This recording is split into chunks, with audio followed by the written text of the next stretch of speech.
Hello Soumitra, কেমন আছো? ভালো। আচ্ছা, তো তোমার জেটকিং এর কেমন অভিজ্ঞতা ছিল যদি একটু বলো আমাদের। হ্যাঁ, জেটকিং এর অভিজ্ঞতা অবশ্যই ভালো, কারণ ওখানে স্যার ম্যাডামরা খুব হেল্পফুল। সবকিছু প্র্যাকটিক্যালি খুব হাতে ধরে শেখা যায় এবং একবারের জায়গায় দুবার বললে ভালোভাবে শেখাই যায়।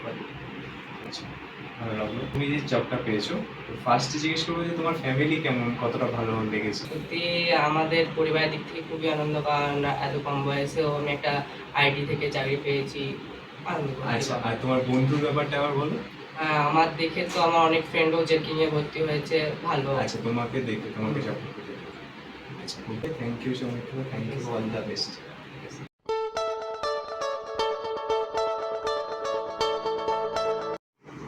তো নমস্কার, আজকে আমরা চলে এসেছি সৌমিত্রর বাড়িতে। নমস্কার। ওর যে এই প্রোগ্রেসটা হয়েছে, মানে ও এখন কর্পোরেট সেক্টরে ঢুকেছে, কাজ করছে, প্রোগ্রেসটা আপনার কেমন লাগছে? অবভিয়াসলি ভালো, কেননা যে কোনো জায়গায় এন্ট্রি করতে গেলে ফার্স্ট লেভেলটাই, ফার্স্ট স্টেপটাই অনেক বড় কথা। এটাই একটা সেটা যেমনই হোক, আস্তে আস্তে যখন ঢুকে যাওয়া যায় একটা জায়গায়, সেটা রাস্তা হ্যাঁ, দেখে এক্সপিরিয়েন্সটা সাথে ম্যাটার করে গিয়ে।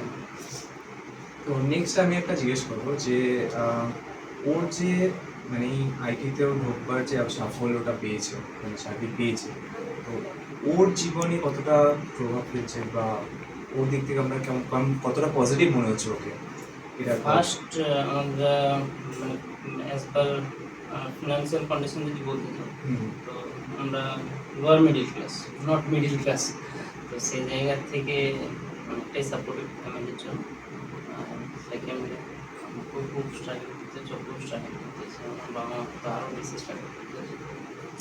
থ্যাংক ইউ, ভালো লাগলো কথা বলে।